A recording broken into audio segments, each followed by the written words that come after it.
우리가 남북 문제를 얘기할 때 지정학적, 지정학적, 특히 이제 경제적 측면 이런 것들을 얘기하잖아요.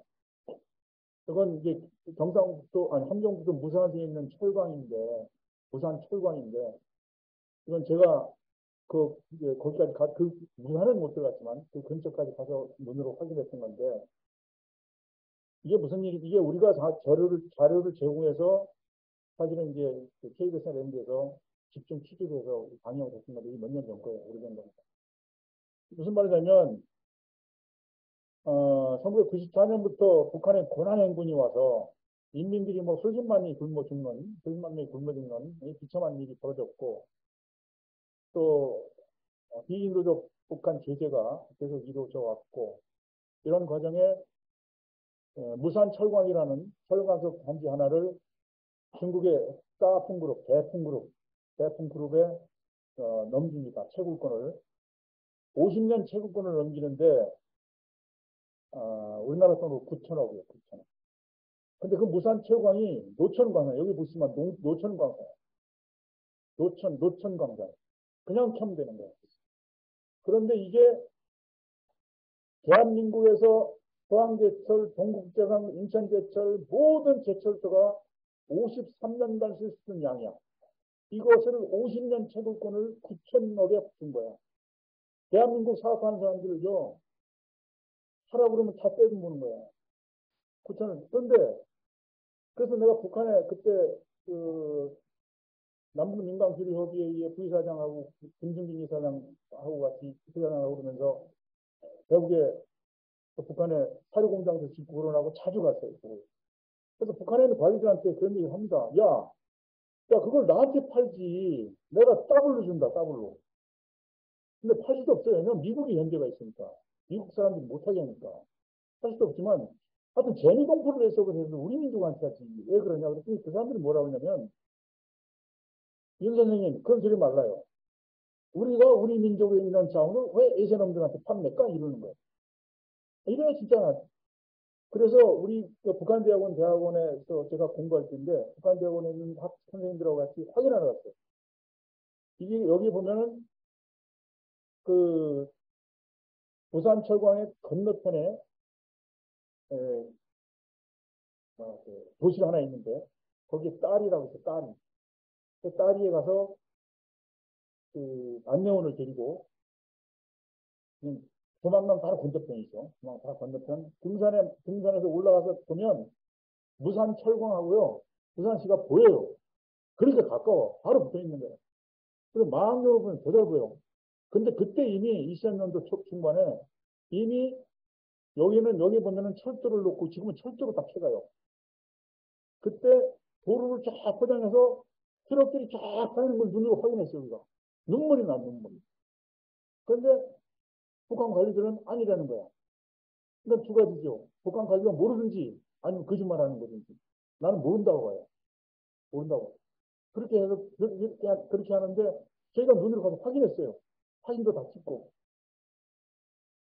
문제가 뭐냐면 남북이 화해 협력으로 하면 충분히 북측도 먹고 살고 발전할 수 있고 지금 남측도 여러분 쉽지 않아요. 점점 내년 경제 정말 어려웁니다.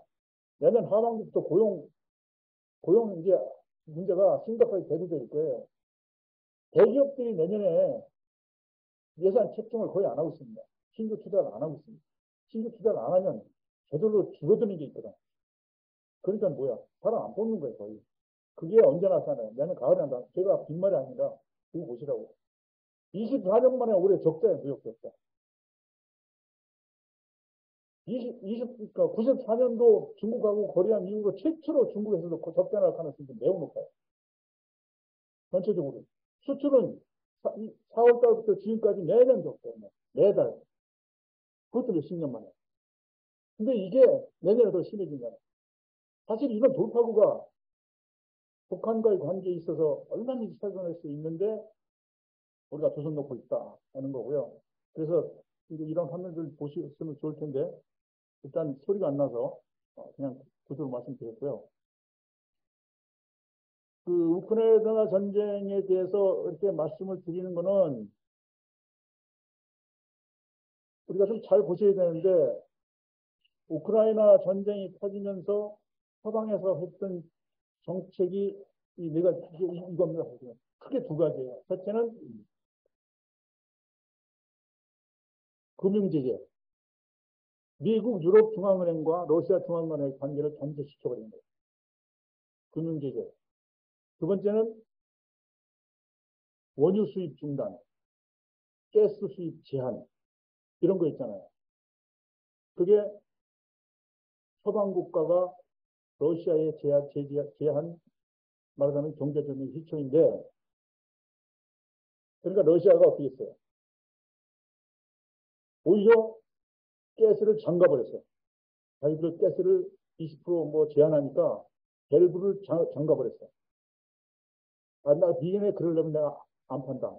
20% 밸브 잠그는 게 아니라 50% 잠가버리겠다. 그리고 아주 조금만 주는 거예요.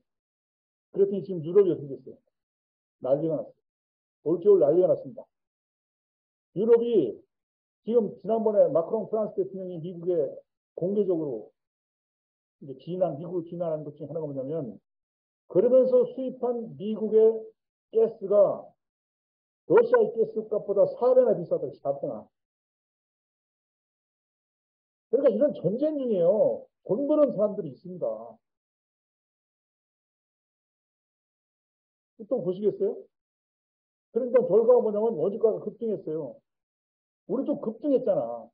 지금 많이 이게 가격이 좀 내려가긴 했지만, 이것이 우크라이나와 러시아의 전쟁 때문이지만 근본적인 원인은 유럽 동맹, 유럽이 EU하고 미국을 합쳐서 소위 대서양 동맹이라고 그러는데, 이 대서양 동맹이 소련산 원유를 제한했고 가스를 제한했기 때문에 그런 거예요.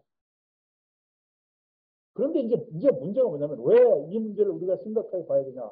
왜 우리가 이 문제를 좀 자세히 들여다봐야 되냐면, 그러고 나서 어떻게 했습니까? 바이든이 사우디로 가서, 이제 원유가 부족하니까 사우디로 가서 바이든이 사우디 황태자 빈 살만한테 원유 증산을 요청하잖아요.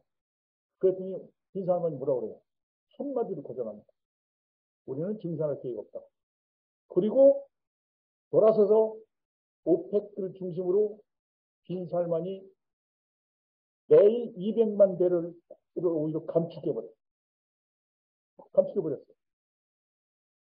근데 사우디의 그런 태도는 아까 얘기했지만 91년서부터 미국의 일국 체제 하에서는 있을 수 없는 일이에요. 외신에서는 외교 문제 전문가들은 세계에 미국의 푸들이 세 개가 있어요. 하나는 일본이에요. 일본은 애완견이야, 미국이. 미국이 하라는 대로 해. 지지람 짓고, 우르람 웃고. 두 번째는 영국입니다. 영국이 있죠. 유럽의 영국. 세 번째는 중동의 사우디. 이 세 나라를 통제하기를 미국의 푸들이라고 그러는데, 사우디가 돌아서 버린다. 사우디가 거부하는 거예요. 그리고 여러분 알잖아. 빈살만 어디 갔어요? 러시아도 가고, 중국도 가고. 그 시진핑이 사우디로 간다고. 그러면서 실제로 어떻게 했어요? 사우디는 상하이 기구에 가입할 의사가 있다. 이렇게 얘기하고, 실제로 협상도 했어요. 그러니까 미국이 보면 이게 돌아버리는 게 아니라, 미국의 일국 체제가 서서히 무너지고 있다는 징국이 돼요. 러시아에서, 유럽에서 팔아주지 않았던 러시아산 원유는 누가 수입했냐면, 대부분 중국하고 인도에서 수입했어요. 인도는 올해 원유 수입으로 엄청난 흑자를 봅니다. 러시아에서 한 30% 사가지고 국제시장은 엄청 비싸잖아요. 한 3, 4배로 파니까 떼를 보는 거예요. 그래서 여러분 인터넷에 통계를 보면 인도가 올해 석유 수입, 아니 원유 수출 수입으로 엄청난 돈을 번다. 근데 인도가 누구냐면, 인도는 미국이 굉장히 아끼는 동맹국입니다. 왜냐하면 쿼드의 일원이에요. 쿼드라는 게 미국, 일본, 호주, 인도인데, 이 네 나라가 이제 쿼드 국가잖아요. 이 네 나라는 중국을 견제하는 것인데, 특히 인도는 중국과 인구도 비슷하고 중국과 맞대 있어서 미국이 인도를 굉장히 애지중지하는데 그래서 코드에 가입시켰는데 미국 말을 안 듣는 거야 이제. 인도가 독자적인 노선을 걷기 시작했어. 다시 얘기하지만 이것도 미국의 일국 세대가 붕괴되고 있는 것이다. 이렇게 보면 됩니다. 코드도 사실상 붕괴됐다. 이렇게 보면 돼요.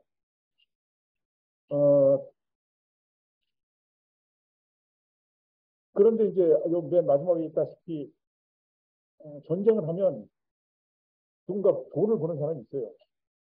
주로 전쟁을 해서 돈 버는 나라는 어디예요? 미국인가 미국. 미국의 군수산업은 주가가 폭등해서 폭등. 아까 얘기했지만 미국산 뭐 가스 이런 거는 국제 시장에 400가격으로 유럽에 판매하고 이제 그래서 마크론이 공개적으로 비난하고 이랬던 게 있다는 말이죠.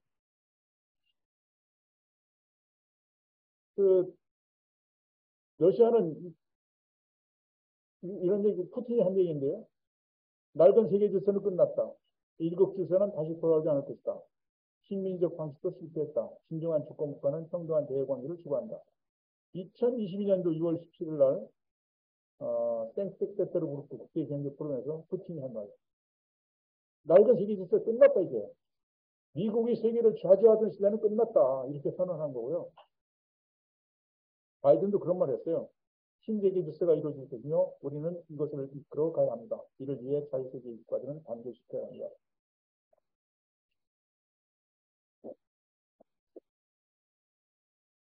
이제 문제는 이제 한국입니다. 한국. 세계 질서가 재편되는데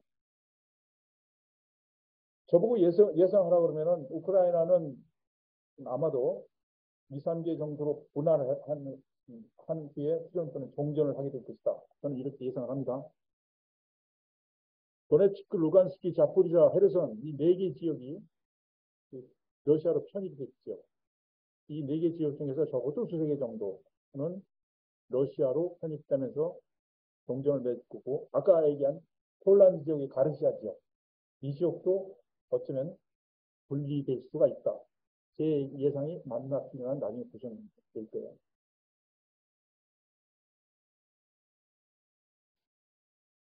문제는 이제 우리나라 외교에 미숙한 이제 이렇게 국제 질서가 재편되면서 중국이 빠르게 자기 세력권을 형성하고 오히려 러시아와 중동이 여러 가지 협력 관계를 유지하고 이런 가운데 우리는 계속해서 미국만 붙잡고 있다.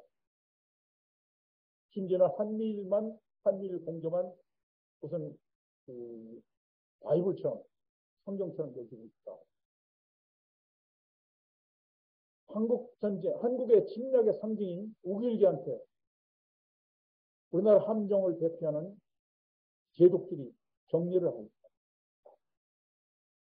그리고 그것이 한일 간의 질서를 재편하는 것으로 이렇게 생각하고 있다.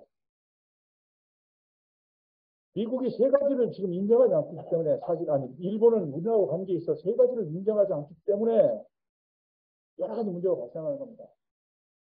첫째가 근로자들의 노동자들. 불법적으로 지용해간 지용 노동자들. 대한민국 대법원에서 판결 내는 것을 인정 안 하는 거잖아, 지금. 인정 못 하겠다는 거, 무시하는 거예요. 두 번째 인정 안 하는 게 위안부입니다, 이게. 아니, 살아계셨는데 다 생생한 증언들이 있고, 역사적 흔적들이 있고, 진술이 다 있는데, 인정 안 하잖아, 아직. 세 번째가 독도 문제예요. 독도 문제 끝까지 고집을 부리는 거예요. 이 세 가지가 다 문제인데, 이 문제의 근본을 일본은 우리 보고 해결하라는 거예요. 징용된 사람들, 근로자들은 비용을 한국이 니네가 돈을 모아서 대라는 거예요, 지금. 위안부는 거짓말이라는 거야. 다 청녀들이라는 거야. 다 자기들이 자발적으로 갔다는 거야. 여러분 생각해 보세요. 일제시대 때 시골에서 자라는 사람이 뭘 알아? 아무것도 모르고 다 납치한 거잖아. 다 끌고 가고 속에서 거짓말을 들어가고. 독도는 지네가 땅이라는 거야. 그런데 이걸 다 줬고 독도 그네까지 일본 해군 함정이 오고 해군 함정에 우길가단 해군 함정에 장관이 제도적 정리를 하고 이 미숙한 외교가 한번에 큰 분란을 가져올 수 있다. 이렇게 보고 민족공조로 가야 되는 거예요. 민족공조로 이 문제를 해결하면 해결이 설득이 가능한데 오히려 북을 상대로 이런 동맹체제로 압박을 가하려고 하니까 되지 않는다 하는 거고요. 그래서 이 보면 지금 중국, 이란과 유라시아 동맹이 출연하고 있습니다. 이런 유라시아 동맹들, 이란을 무시할 수 없어요. 이란은 세계 제2대 가스를 가지고 있는 때고요. 엄청난 자원들이 많이 가지고 있는 나라고, 사우디는 사우디하고 사실은 상국인 관계지만 이란의 국력은 정말 무시 못해요. 지금 독재 체제라서 문제를 얘기하고 있지만 어쨌든 중국, 이란, 특히 사우디 이런 게 합쳐지면 엄청난 세력을 형성하게 될 건데 이걸 적대시하고 우리가 살 수 있나요?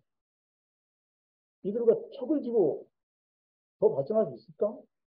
이런 생각을 합니다. 그러니까 경제 블록이 재편되고 있다는 거예요. 미국과 유럽을 대서양 공동체라고, 대서양 공동체. 거기에다가 미국은 일본, 한국, 또 무슨 대만도, 호주, 뉴질랜드를 합치고 싶은 거예요.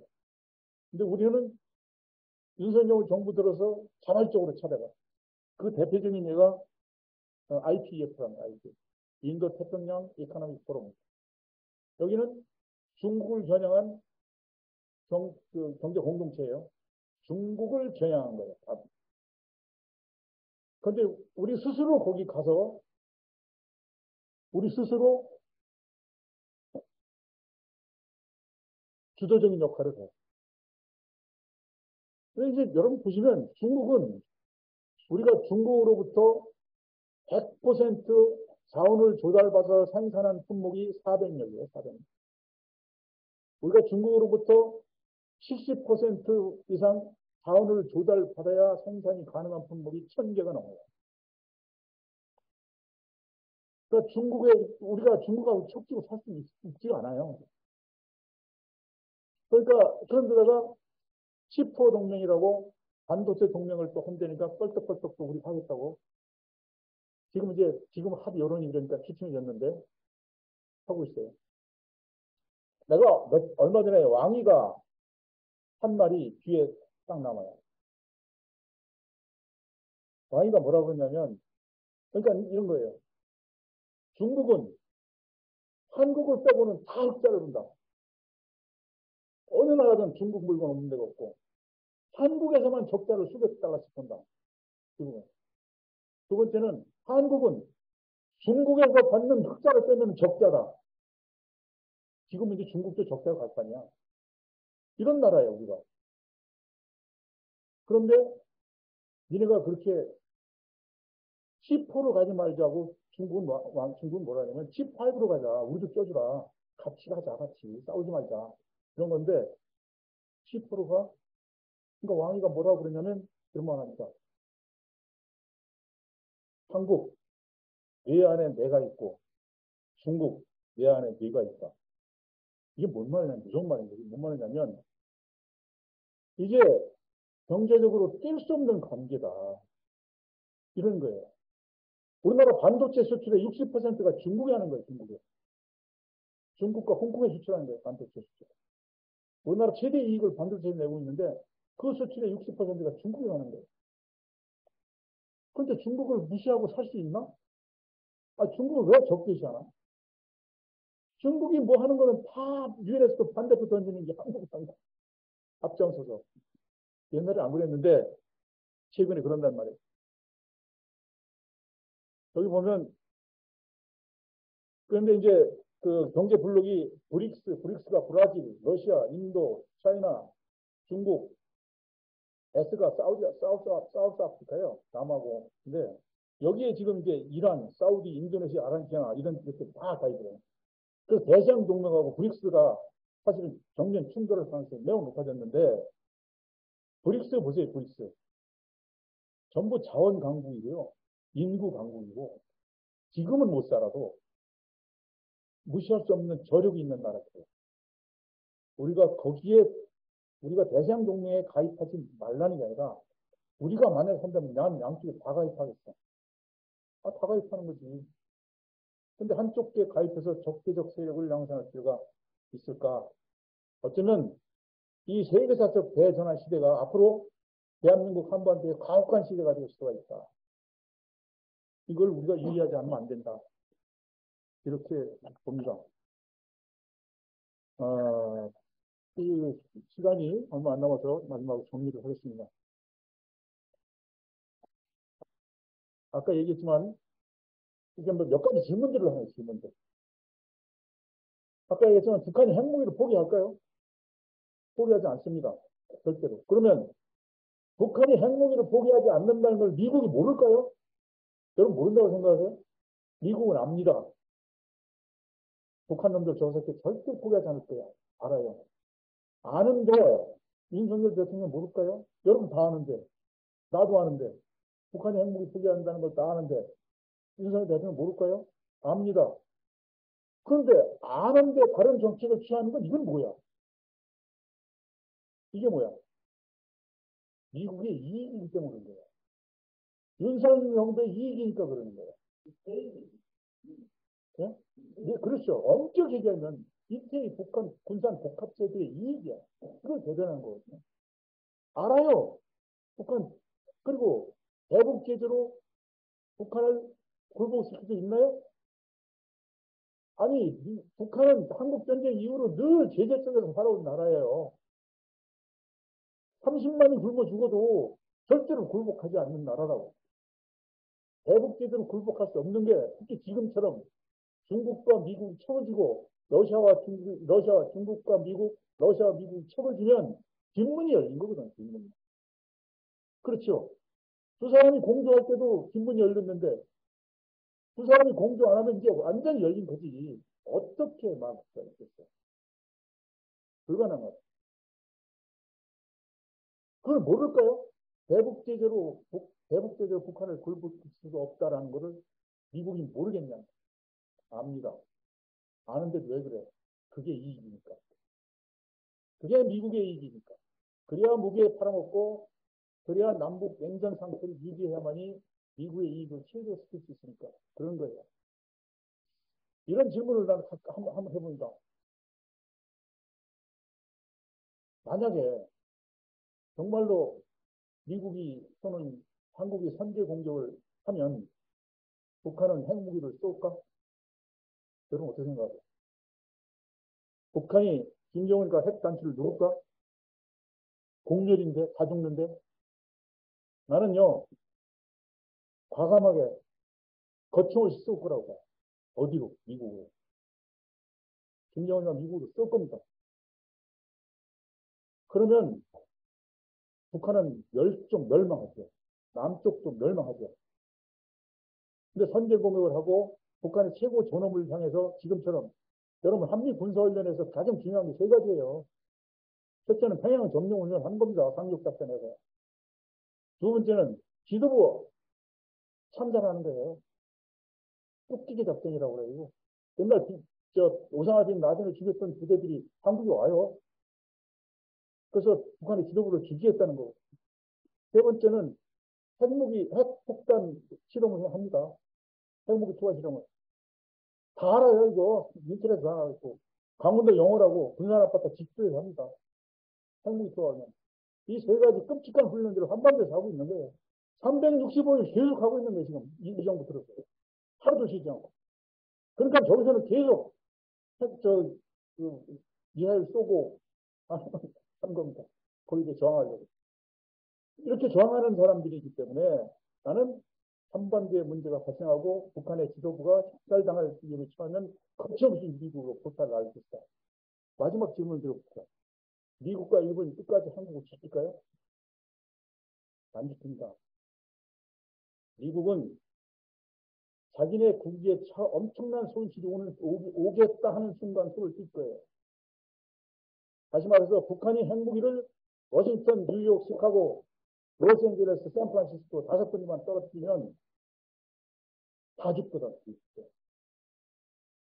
그것을 감수하면서 서울을 지킨다고 LA를 미국이 포기하겠냐, 이 말이야. 미국이 어떤 나라인데. 미국에서는 총 한 발도 전쟁하지 않는 나라인데.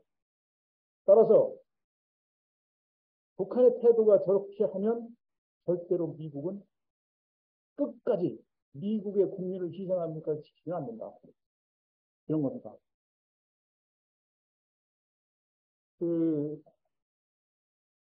지금 시간이 다 돼서요. 여기 30분으로 제한되어 있어서 정리를 하겠습니다, 여러분. 어쨌든, 한민족이 전쟁과 대립으로 가서는 안 되고요. 사회와 협력으로 가야 됩니다. 아까 얘기했지만, 지정학적 관점에서도 그렇고, 세계사적 관점도 그래요. 그래서 이런 것들을 하는데, 동학이 또는 동학민족 통일회가 단초를 제공할 수가 있다. 이렇게 봅니다. 저도 고등학교 때부터 동학에 대해서는 공부를 많이 했고, 아까 책에도 나와 있지만, 이게 동학 전적 혁명 연대점에서 쭉 내가 나름대로 찾아다니는데, 동학에 하는 기대가 좀 크다. 다만, 지금은 많이 외세에 있어서, 제가 어릴 때 받았던 영향보다도 훨씬 더 외세에 대해 있어서, 축소돼 있어서 안타까운데, 오히려 이런 때, 이런 사업들을 과감하게 남북화의 협력, 민족을 바탕으로 한 민주주의와 사회주의를 결합하는 새로운 형태의 작업들을 우리가 이뤄내면 국민으로부터 칭찬받고 역사적으로 큰 의의를 남길 수 있을 것이다 이렇게 생각합니다. 여러분 고맙습니다.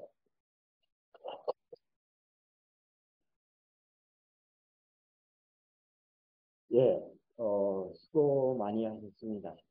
이렇게, 참, 명쾌하게, 참, 이런 부분들은 명쾌할 수가 없는 부분들인데, 명쾌하게 짚어주셔서 고맙습니다. 지금, 방청석에 몇 분 계시는데, 직접 이렇게 좀 질문을 하시고, 또 답변도 하실 수 있는 시간, 그렇게 가졌으면 좋겠습니다. 예. 자기소개부터 해주시고요. 네, 마산에 저는 오주입니다. 제가 공들인 인지 보는데, 이방사님께서 우크라이나 문제에 대해서 한 시간, 제가 주목하는 계례가 있습니다. 우크라이나가 굉장히 유크레인, 미국의 사주를 받은 분들은 지금 생각하는 것은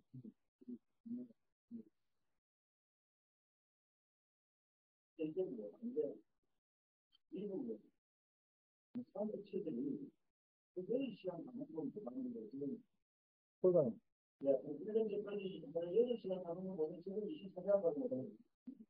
24시간 가는 거거든요. 그들이 지금 대표적으로 가지고 있는 그런 쪽에서 엄청난 문제가 여러 가지 이름을 봐도 있습니다. 이 사람들이 자기들의 막상 일을 위해서 이렇게 정리해요. 그리고 이제 재래시키는 이렇게 남아는 모든 저희 같이 오랫동안 민족적인 면에서 이런 생각을 가지고 종교적으로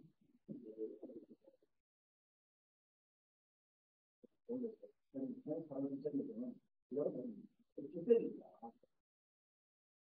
그런 전략을 이 박사님의 성견인데 전략을 받아주십니다. 네, 지금 젤렌스키가 미국에 가서 패트리어트 미사일 등 무기를 좀 더 달라 이렇게 얘기하고 우리는 끝까지 국토를 되찾을 때까지 싸울 것이다 이렇게 얘기하고 있지 않습니까? 저는 진짜 미친 짓이라고 봐요. 지금 우크라이나 국민들이 4,400만인데 800만에서 1000만이 지금 난민 신세입니다. 난민. 거지같이 저거 떠들고 있어요. 난민 신세고요. 지금은 좀 덜하지만 한참 전쟁 중일 때는 하루에 1000명씩 죽었어요. 하루에 1000명씩 죽거나 다쳤다. 국토는 지금 피폐화되고 있잖아요. 그리고 싸우겠다는 거예요. 젤렌스키에 대해서 사실은 좀 조사해보면 젤렌스키가 유대인이잖아요. 그 사람 마이애미에 800만 불짜리 저택 있는 사람. 젤렌스키 부인 얼굴 봤어요? 아이들 얼굴 봤어요? 그 사람 미국사예요. 어쩌다가 부인이 각각 나타날 수 있어요. 이런 사람이에요. 이런 사람이 지금 우크라이나 젤렌스키가 전쟁을 일으키기 전에는 지지율 20%에서 있었어요. 지금은 90%가 넘어요. 그러니까 이게 굉장히 위험한 신호예요, 이 신호가. 우리나라에서 지도자가 지지율이 자꾸 떨어지면 이거를 반등하기 위해서 더 노력해서 헌신하고 국민들을 떠받드는 게 아니고 전쟁과 같은 광적인 일을 벌여서 국민들로 하여금 할 수 없이 지지하게 만드는 이런 일들이 벌어질 수가 있거든요. 그런데 젤렌스키가 사실은 20% 지지를 받다가 지금 90몇 프로 지지를 받는 이런 엄청난 일이 벌어졌는데 사실 그 와중에 누가 희생자냐면 우크라이나 국민들만 죽어나고 있는 거예요. 저는 그래서 그런데 이제 보세요. 아까 얘기했지만 이 두 가지 가정이 있을 수가 있어요. 유럽이나 젤렌스키가 러시아를 이길 수 있을까요? 못 이깁니다. 왜 못 이기냐? 러시아한테 핵이 있잖아요. 또 핵보유 국가하면 전쟁을 하는 게 아니거든요. 북이 그걸 아는 거예요. 북한도. 그래서 북한 김정은이가 가끔 그런 얘기를 한 적이 있어요. 한반도에서 전쟁이 안 일어날 건데 한반도에서 전쟁이 안 일어나는 거는 우리가 핵을 가지고 있기 때문이다. 이런 얘기를. 근데 그게 반은 맞는 말이에요. 저 미친놈이라고 누가 그럴 사람들은 그러지만 사실 그게 맞는 말이에요. 그런데 지금 이제 러시아에서는 핵무기를 많이 잡고 있는데 4,400만 중에서 벌써 800만에 1000만이 떨어져 나갔고 루안스키주 150만, 데오츠키주 250만 지금 떨어져 나갈 판이거든요. 국력은 세일이고 국토는 피폐해지고 국민들은 정말 죽음 쪽에 내몰리고 있는 거죠. 그래서 지금 이렇게 말씀하신 대로 그럼에도 그러한 전쟁으로 이익을 취하는 사람들이 있다. 이익을 본 사람들이 있다. 그러니까 이제 그런 것이 굉장히 중요하다. 이렇게 봐지는 겁니다. 그래서 우크라이나 전쟁은 제가 볼 때는 쉽게 끝나진 않을 거고요. 아까 제가 예상한 대로 2, 3개 주가 떨어져 나가는 것으로 정리가 되지 않을까 이렇게 생각이 들고 그 와중에 우크라이나 민중들은 정말로 고통스러울 거다. 또 국토를 회복하는 데도 얼마나 돈과 열정이 들어가겠습니까? 그렇습니다. 예. 또 다른 분 지금, 예. 그 뒤에 계신 분, 예. 자기소개부터 해주시고요. 오늘 그 제목을 민족 사회주의로 해봤는데 참 좋은 말이라 생각을 주셔서 사실 가진 것은 사람들이 되지 않는다는 생각을 하게 됩니다. 이런 세대 문제에 관련해 있다 보면 의문되는 생각이 사실 대한민국 헌법 일종의 대한민국은 민주하고 공화국이다가 분명히 있지않고 있습니다. 실천이 안 돼서 그렇죠. 선생님도 다 알다시피 레스포블리카 같은 공화국입니다. 공화국 자체가 사실은 자민주의적인 것을 결국 많이 갖고 있다고. 그러니까 공동체의 것이라는 의미에서 공화국이죠. 요즘에 사실 민주라는 얘기보다 공화국이라는 게 더 조합점을 줘야 된다는 입장으로 여기서 많이 나올 때 사실입니다. 이런 상황에서 그러자 더해서 이제 공산주의라고 뭐 말할 때 사실 공산주의하고 우리가 잘 실수하는 게 공산주의의 반대가 마치 무슨 자유민주주의 뭐 이런 거로 생각을 하는 경우가 있는데 사실은 공산주의는 경제 체제를 놓고서 자본주의라고 말해야 정확한 표현이 되겠고요. 자유민주주의하고 복수체제하고 반대 대립하는 경우가 있기 때문에 이런 헷갈리는 그래서 모순과 다가다니까지 그래서 민족 사회 사무들이 어떻게 되는 몸에 드는 것과 제가 이걸 연구하고 이제 쭉 파악해 본 건요. 어떤 의미로 봐서는 제가 이렇게 되기를 소망하는 거, 그렇죠? 그래서 이렇게 남북이 공유할 수 있는 것들이 뭘까? 남북의 장점들만 살리면 되지 않을까? 한국의 남쪽의 자유가 있다면 북쪽의 평등이 있는데 이 자유롭고 평등한 세상을 만드는 게 어떨까? 이러면 그런데 중요한 건 뭐냐면 그때 공유할 수 있는 게 바로 민족이다. 민족의 이름으로 자유와 평등을 공유해보면 어떨까라는 소망을 담은 거예요, 사실은. 소망을 담고, 또 그것만이 대안이지 않냐. 이렇게 이제 본 것이죠. 그것이 오히려 지금 선생님 말씀대로 남이나 북으로부터 다 배척받을 수가 있어요. 다. 예를 들면, 북에서는 저놈들 수정주의자, 남에서는 저수비도 좌파. 이렇게 배척을 받을 수가 있지만, 큰 틀에서 보면은 바람이긴 하지만 그런 쪽으로 모아지지 않을까, 모아져야만 되지 않을까 이런 생각을 가지고 있습니다.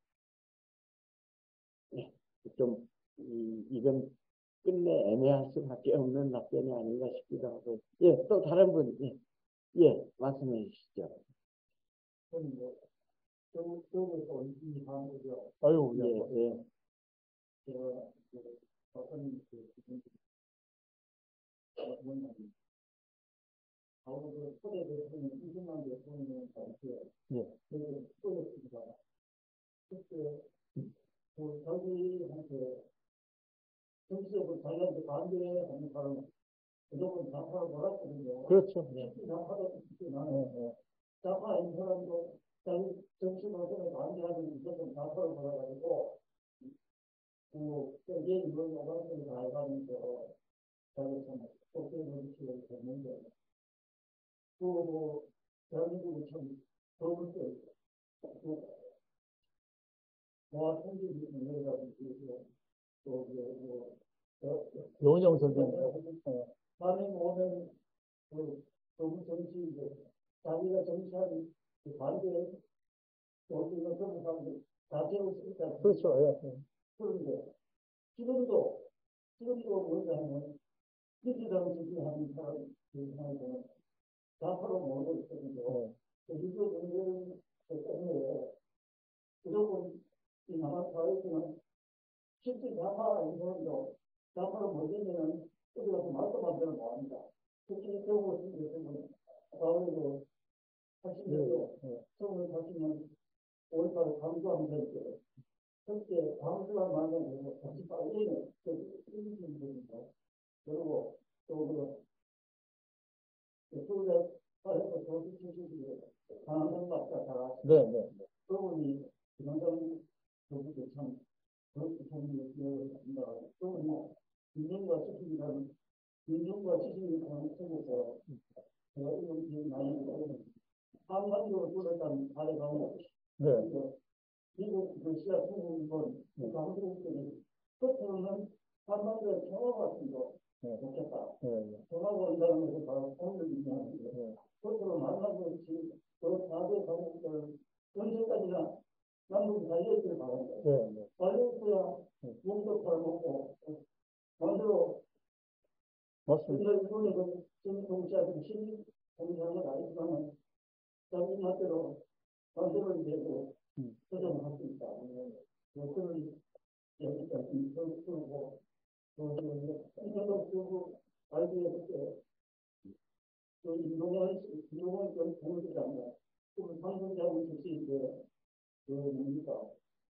이재준 대통령께 통일당을 지내신 분인데 또 우리가 가서 강연한테 들어보니까 이 그런데 또 이거 지금 다 한다면서 사용하니까 그러니까 통일에 있는 사람들은 순간 이러면 고를 뻗었다. 또 그 다만 시기하는 사람들과 메가니즘도 고개 만나서 터져가지고 선생님이 발전할 수 있다. 그런 얘기를 하는데 그분 이야기는 자기는 북한도 갔다 오게 하는데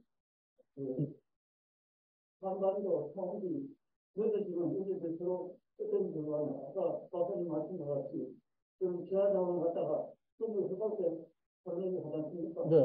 거기 심화된다는 거죠. 심화되는 경우는 통일이 늦어지면은 중국이 한반도에 와서 옛날에도 제국주의가 정치적으로 신통을 안 하겠지만 어떤 경제적으로는 완전히 예속된다.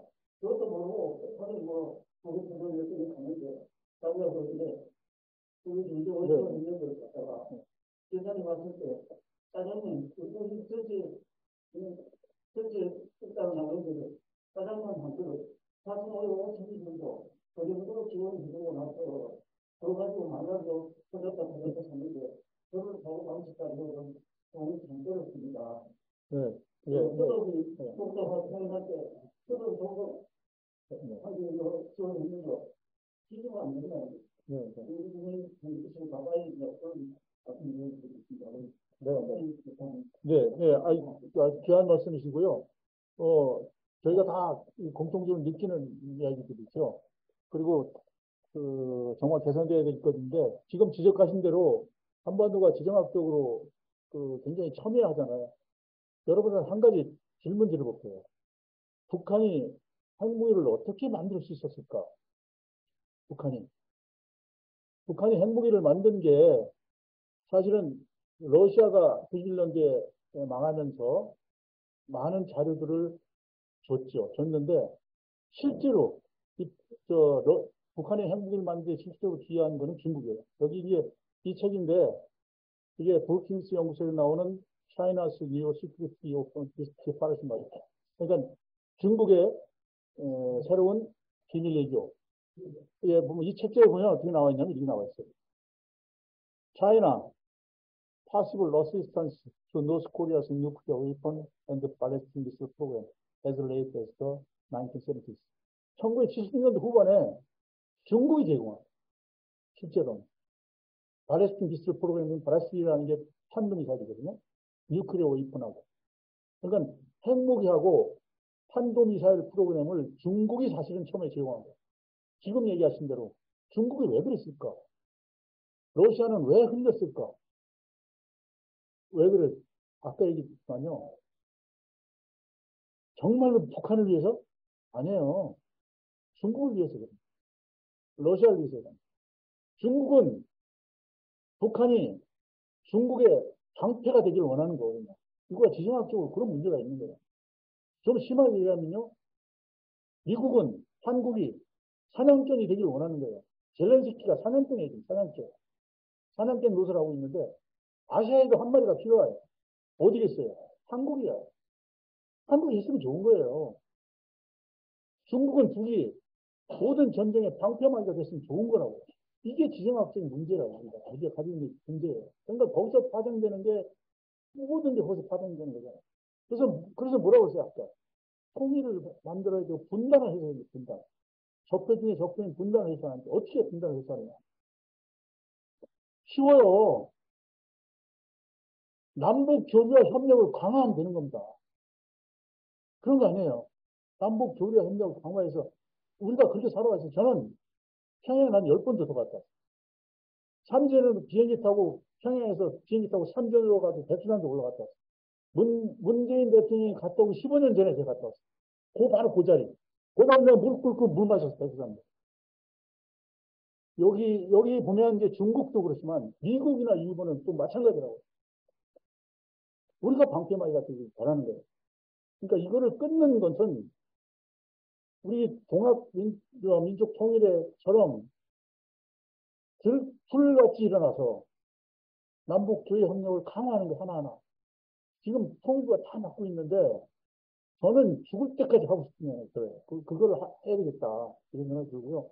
그렇게 하지 않으면 해결할 방법이 없고, 두 번째는 잘하는 아이들, 이걸 모르는 사람들한테 지금같이 자꾸 강의를 해서 이제 좀 알려야 되겠다. 이게 우리가 지금 미국의 사냥개가 돼서 북한하고 싸움질하고 다 공멸로 가서 되겠느냐.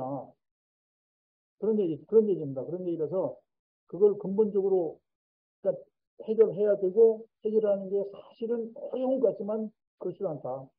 남북 교류 협력을 강화해 나가면 그것이 통일이다. 꼭 일국가 일민족, 일민족 이국가 이체제 할 필요 없다.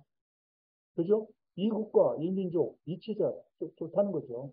그게 6.15 정신이에요. 그래서 그렇게 할 수 있도록 동학이 앞장서 주시기 바랍니다. 고맙습니다. 그게, 네, 아직 조금 시간은 있는데, 이 선생님, 짧게 질문해 주셔서 마무리 짓도록 하겠습니다.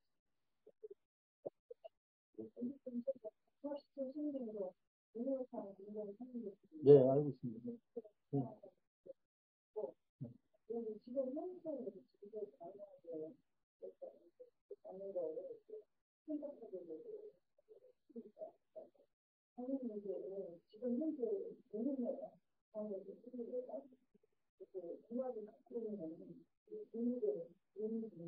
네.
네. 네.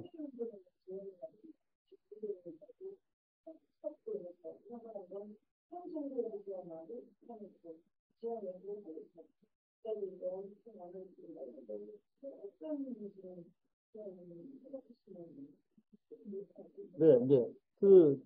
저는요, 천도교하고 동학이 훨씬 더 여건이 좋다고 생각해요. 제가 17년도에, 17년도에 금강산에서 남북 종교인대회에 YNC 대표로 참여해서 북측 종교인들하고 남측 종교인들하고 같이 회의를 한 적이 있어요.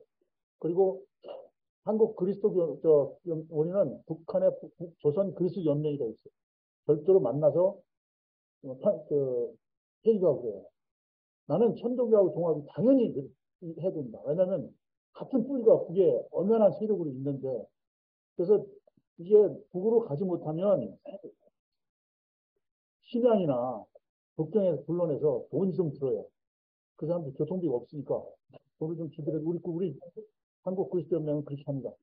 그래서 북소련 그리스도 연맹하고 같이 이렇게 회의를 하거든요. 회의를 해서 합의 보고 또 토론도 하고 금강산에서 만나고 이렇게 하거든요.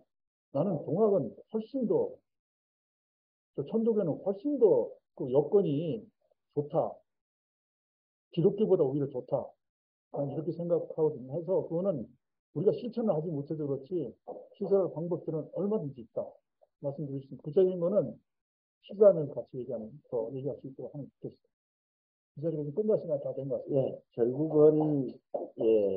결국은 어떤 식으로든 물꼬를 터야 된다라는 건 당면 과제인 것 같고, 어떻게냐, 이제 이거는, 우리가 계속 질문하고 서로 답변해야 할 부분이 아닌가. 뭐 오늘 강연, 는 바로 이런 심상에서 놓여있고, 앞으로 더 많은 고민을 하는 분들이 아닌가.